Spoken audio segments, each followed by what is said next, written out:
Hello everyone!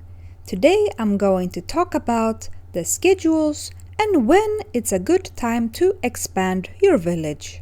Note that this video will contain spoilers, so if you wish to explore the world of Aska on your own, now is the time to turn off this video. Still here? Good, let's go. I transferred all my villagers to my longhouse and tested out my new schedules. It's been 2 in-game days and they are all happy, so I can confirm that the amount of work, leisure and sleep hours are acceptable.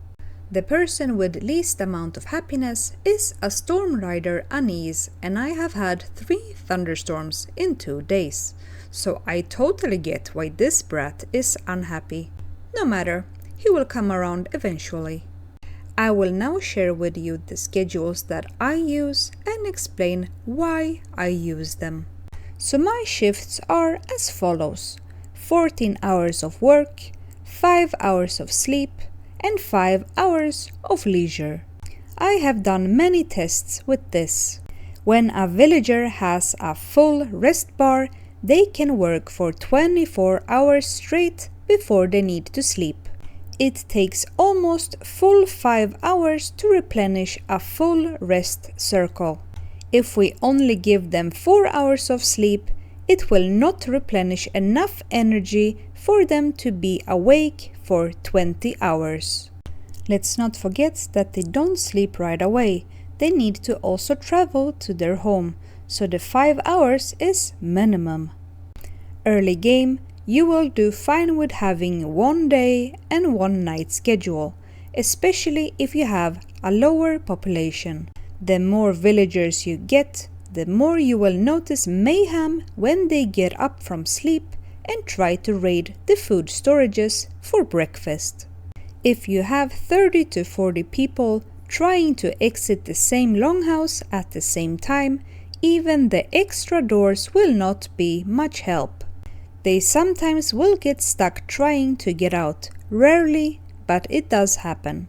We mitigate any such issues and also make sure that the food supply has time to recover by splitting the day team and night team into 2 different shifts. On screen, you can now see 4 schedules, 2 for day and 2 for night.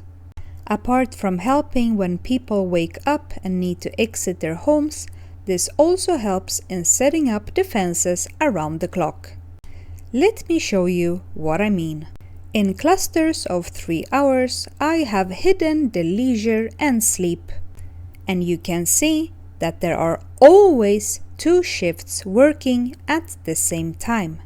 When one shift ends and the villagers start going home, another is still there working, and the 3rd shift is on its way.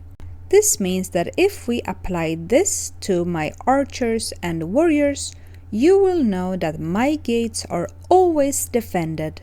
If a blood moon spawns while 1 shift ends, I will still have defenders that will get back up shortly after 1 team has left.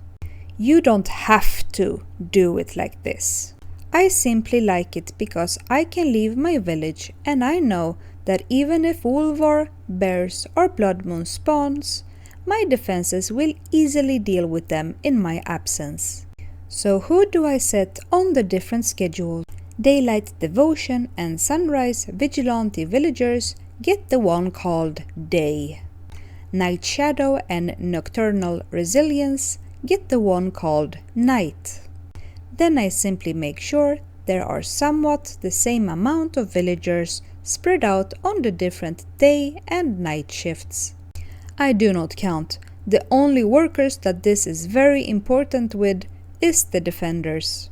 Honorable mention for the schedules for new arrivals and for the ones that are really struggling with happiness.